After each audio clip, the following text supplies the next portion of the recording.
Breaking news po mga kababayan. Nako po, nalaman po ni Basti Duterte itong nangyari na pagsibak kay General Nicolas Torre. Malupit itong birado mga kababayan na may patutsada na mabigat na talagang itong si General Torre may problema. Nako mga kababayan, bago natin puntahan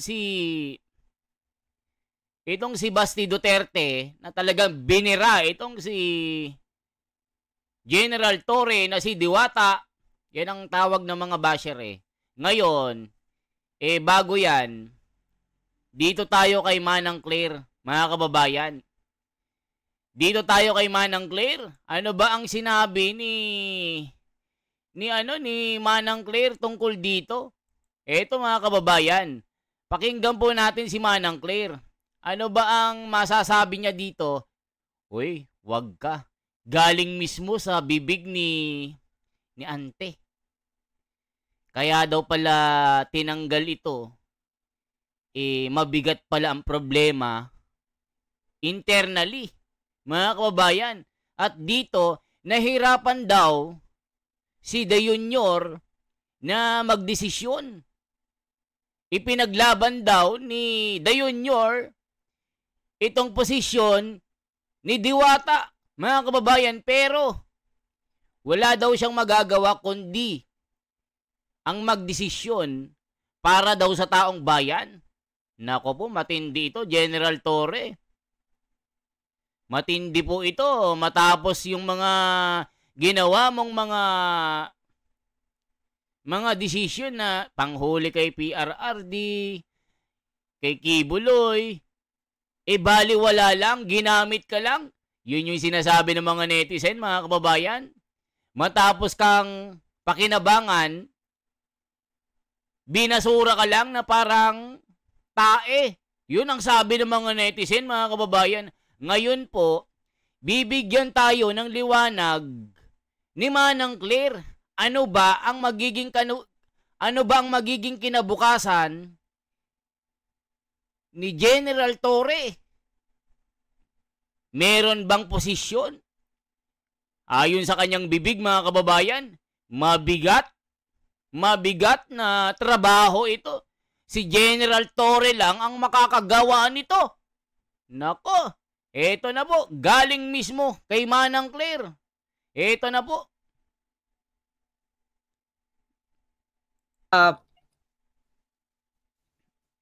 Pinaglaban yun, mga clip. Pinaglaban yun. May mga instances lang na talagang kailangan mag-decide. Pinaglaban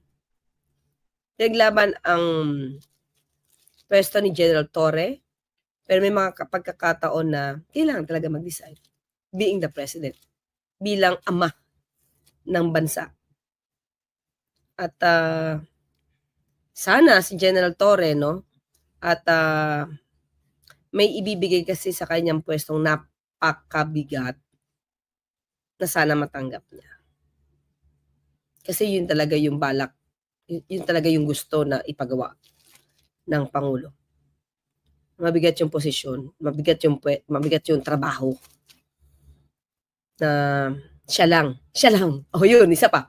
Mukhang siya lang ang makakapagtrabaho nun. Nako po mga kababayan, meron kasing chismis na kumakalat. Itong mabigat na trabaho, yung mabigat na trabaho na ito, mukhang tinatrabaho si General Bato. Nako po mga kababayan, yan kasi yung yung nakikita ng taong bayan Meron na naman silang binubuo na paghuli at pag-aresto. Grabe. Alam niyo naman si General Bato, handa ito pero naiyak siya kay General Torre kasi nga para siyang tinapon na parang tae na wala ng pakinabang pagkatapos ng kanyang mga ginawa na pagpapasikat. Dito pala, sisibakin pala sa loob ng 85 araw na pagkakaupo bilang Chief PNP. Ang tindi mga kababayan. Kaya ang daming nagsabi, bakit ganon? Hindi pinaglaban ni BBM. Kasi Wala na siyang pakinabang.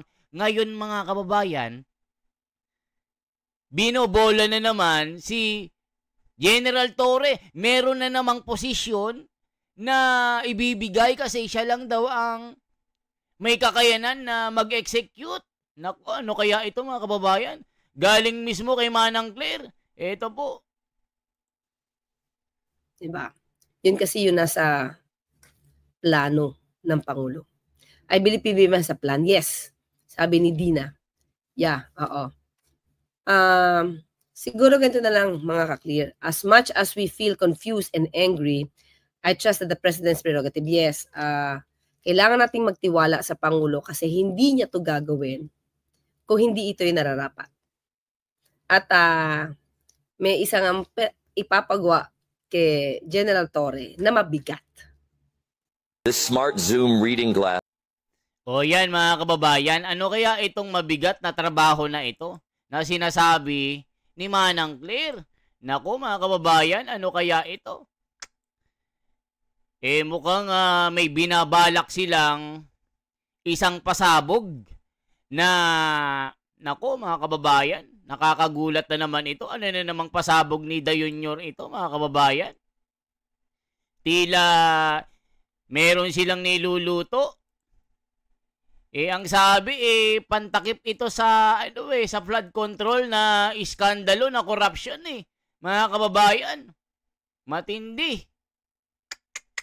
Ano kaya ito mga kababayan? Itong sinasabi niyang pasabog na ito na si General Torre lang ang makakagawa. Anong sabi ng mga komento? Ito mga kababayan yung mga comment. Dapat si John Vic Remulla na lang ang tanggalin. Wala namang silbi. Sayang, unti-unti nang nagtitiwala muli ang taong bayan sa PNP dahil kay General Torre. Nakakalungkot ang desisyon ni Da Junior. Grabe mga kababayan. Isa si General Torre, kaya bumalik ang tiwala ng taong bayan sa presidente. BBM, ang bigat sa kalooban bigla na lang aalisin. Siya lang ang nakakagawa ng mga maipakulong ang mga berdugo ng Pilipinas. O, tignan nyo mga kababayan. Nagpasikat pa naman ito nung... Naku, mga kababayan, yari. Ano na naman ang niluluto ni Da Junior dito? Tuloy pa natin. General Torre is one of a kind. Hindi siya nakaka-or di nababali ng takot or korupsyon. Duty to the people in his top concern. I salute you, sir. Remullas are corrupt. Ban of Philippine or politicians in Cavite. Nakakalungkot sa pag-alis ni PNP Chief Torre. I admire him sa kanyang panunungkulan. Magaling at tapat na maglingkod sa bayan. Nako mga kababayan. So ngayon po, yan pong sinasabi. Mukhang binobola si General Torre. At ang sabi po mga kababayan, baka bumaliktad daw itong si General Torre at gawing star witness ng Pangulong PRRD. Kaya ngayon, si Da Junior mukhang iniisip niya, wag muna, baka bumaliktad itong si Torre. O mga kababayan, puntahan naman natin si Basti Duterte. Anong masasabi niya kay General Torre, mga kababayan? Eto po, pakinggan natin si Basti Duterte kung anong masasabi niya sa pagkakasibak kay General Torre. Nako po, di ba nung nakaraan nag-ano ito, hinamo ni General Torre si Basti na magboxing sa ring, pero hindi pa pinatulan ni Basti Duterte itong kalokohan at kabonjingan ni General Torre. Kaya idineklarang champion ito. Ito na po si Basti po. Ulitin natin. Masaya naman siya kasi yung pinapasok yung apo niya. Ay, okay. O, yung anak ko na maliit na 4 years old. Okay. So medyo in good spirit siya ngayon na nakita niya yung apo niya na babae. 4 years old. So hibig talaga si Tatay Digong sa mga apo, no? Pati yung ano, Ilang apo po? yung anak ko, Oo. yung isa rin na 11 years old. Yun lang naman. Wala akong bidin sa mga apo. Wala naman, ano lang daw. Dapat daw bumili na ako ng college plan para sa mga bata para paglaki hindi na gagastos. Tama naman. So, yun more on sa education ng mga apo niya. Yung pinag-usapan namin. Ano dong tinatanong niya kung ano maging gustong profession in the future. So yan mga kababayan i-fast forward lang po natin ito. Ano masasabi niya po kay General Torre? Ito po. Inuulit ko lang sa kanya. Kasi minsan nakakalimutan niya na yung yung mga anong nangyari nung midterms. And pagtatanong sa 2028 kung bumusta yung kapatid ko, tatakbo daw ba? Sabi ko, hindi ko alam. Siguro, depende. Yeah. It's better pag yung kapatid ko yung nagsabi nun. Hindi ko nabanggit. Talagang pakialam na sa tao na yan. Hindi ko nabanggit.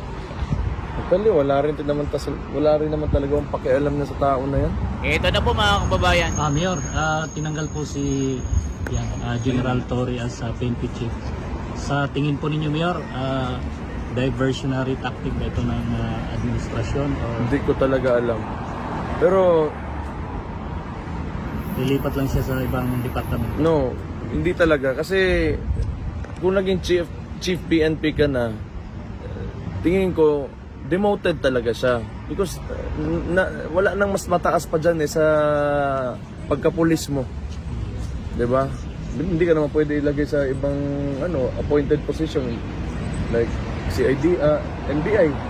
Yan naman yung appointed ng demoted siya. So tingin ko may internal na conflict talaga na nangyari dyan. Internal conflict yan. Hindi naman din clear yung statement ng Malacanang kung bakit siya tinanggal. So Anong tingin niyo po sa kapalit ni General Santos? hindi ko talaga alam. I do not know these people. Mayor Baste. But for sure, kung may papalit man na chief PNP dyan, may talaga yan. May order talaga yan na puntiryahin tayo. Yun naman lagi eh. Hindi ka naman maging chief PNP pag wala kang gagawing katarantaduhan against sa amin mga Duterte o sa mga supporters natin. Sabi nga ni Senador Bato, galit siya kay General Torre pero naawal siya. Dahil, Hindi ko alam kung bakit yung statement na ganun. Politiko rin naman siya, so bahala sa sinabi niya. Pero sa ako, immaterial yung kay Torre, tapos na yung lahat eh. So, kung ano man yung reward niya nung kinuha siya, wala na, tapos na. Yung tatay ko nandyan na sa ICC. Mayor Baste, do you think that yung pagkasima kay General Torre is to divert the attention of the public doon sa issue ng anomalous flood control projects right now? Hindi naman siguro. Mas more on tingin ko talaga internal conflict yan kay Torre. Hindi sila nagkakasundo kasi nagsimula na yan nung kay Remulla, di ba? Nagkakasagutan sila. Hindi mo naman din masasabi na diversionary tactic because the president himself ay ginagamit na yung flood control projects na PR niya. So I think it's blowing up on his own face right now. Siguro pwede. Kasi gusto niya maging parang tagapagsalita ng mga nangyayari sa flood control projects, and yet going back sa sinabi ko yesterday, responsibilidad niya naman talaga yon. Dapat, in the first place, he did not allow it to happen. Yun naman talaga dapat. Mayor Baste, on a different matter, what is your comment about the statement of Senator Riza Ontiveros about the extradition of Pastor Apollo Quiboloy doon sa kaso niya, allegedly doon sa United States? Do you have a comment about that, sir? Hindi ko alam kung ano talaga yung problema ng US kay Pastor Quiboloy. Pero alam niyo talaga, mga Amerikano, pulis-pulisan yan sa mundo. tingnan nyo, kahit saang lahat ng mga bansa na pinuntahan ng mga yan, lalo na dito sa mga Arab countries, sira talaga. You think of one country na pinuntahan ng mga yan na hindi nasira at hindi binomba o walang nangyaring rehimen, palit, they operate like differently. O yan mga kababayan, yan po yung opinion ni Basti Duterte na talagang internal problem at si The Junior po talagang meron silang binabalak na malalim. So ano bang comment ng mga tao mga kababayan? The thumbnail is perfect. The body language of Basti Duterte says a lot of things. Arrogant wannabe. Ito yung mga basher po. Yes, demoted talaga si Toreng. Ayan mga kababayan, yan po yung sinasabi ng mga tao. So ngayon, dito po sa dito po, i-check po natin ha. Ayan si Basti Duterte po, di ba? Nakita nyo po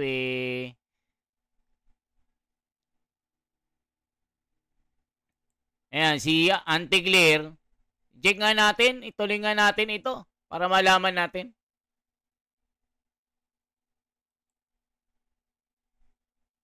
Kanya. Diba?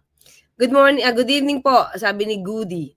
Bumalik ang tiwala ko sa kapulisan dahil lang kay General Torre. Bakit sinibak si Torre na isang magaling na magtrabaho? Watching from Urich. Magaling daw si Torre. Well, anyway, Goody, ganito, no?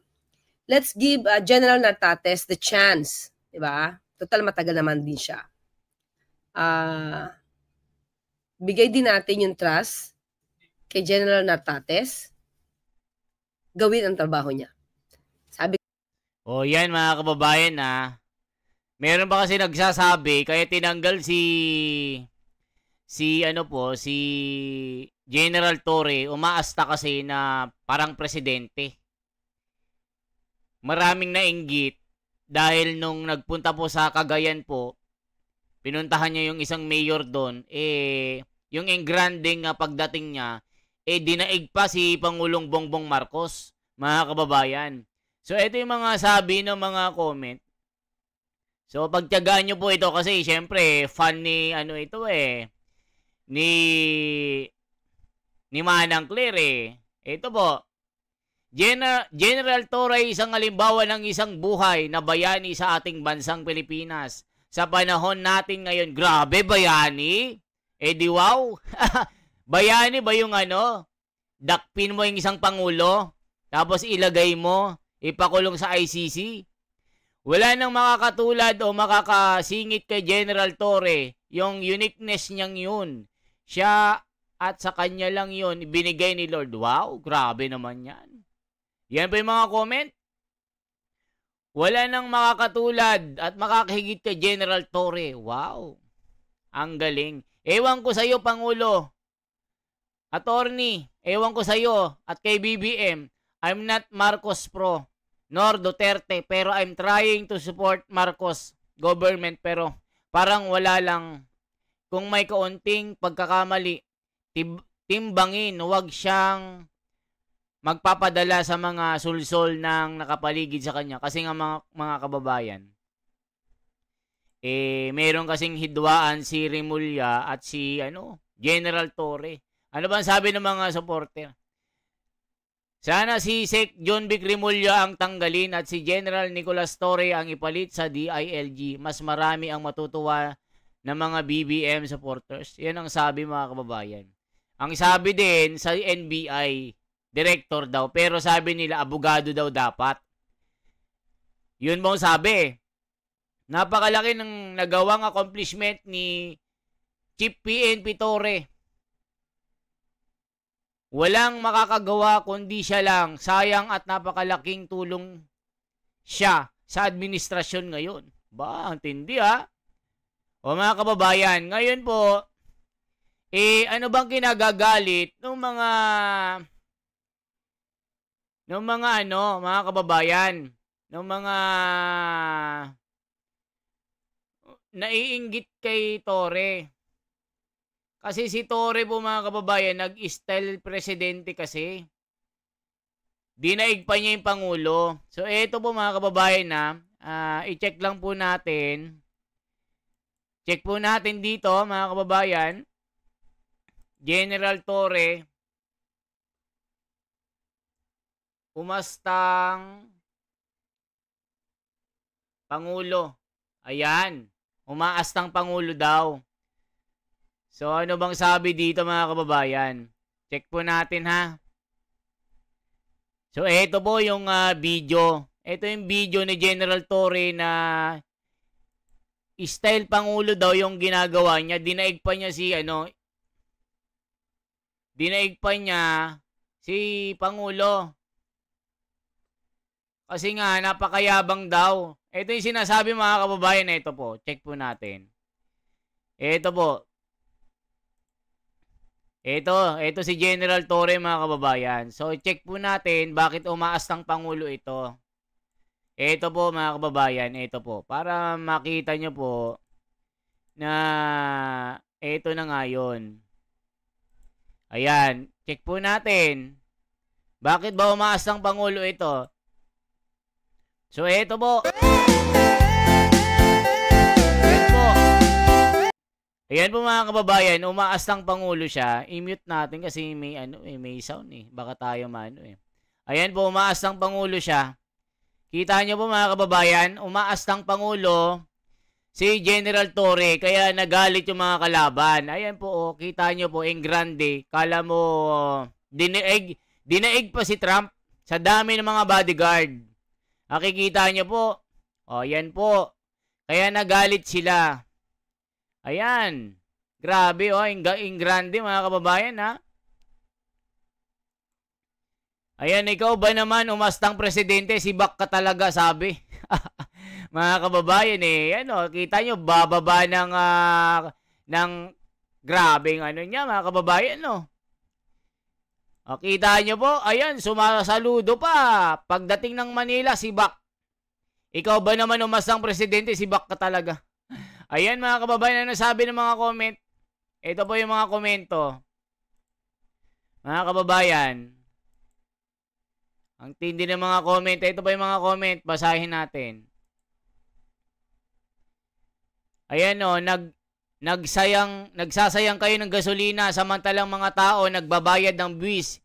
Higpit sinturon, puro kayo yabang. Sibak ka dyan, naniwala naman kayo sa drama. Ang sabihin mo, tatakas na yan, palabas ang bansa. Naku po mga kababayan. Ikaw ba naman sabihan na walang gwapo at maganda na adik, kaya yan, tinanggal ka tuloy. Sabi ni Joji, unggoy lang pala yung bababa. Mga kababayan, yabang kasi ng unggoy. Kinupal nga na sobrahan. O yan mga kababayan, grabe si General Torre, binabas po siya mga kababayan. So yan po yung nangyayari na mga issue. Kaya siya tinanggal dahil yung mga yan, talagang nabwisit yung iba, nayabangan kasi sobrang yabang daw ni General Torre. Diba? Yan po ang sabi ha. So ito po si Junbic mga kababayan. Pakita lang natin konti. See why we are doing this, because we want to take politics out of the equation. When you have issues arising, you must resolve it according to the rules of the institution, and that's what we are doing. This is not a popularity contest. This is a question of maintaining the integrity of the institution. That is precisely. O yan mga kababayan, sinabi dito, para daw maano yung integrity ng institution. Tinanggal ito, mga kababayan.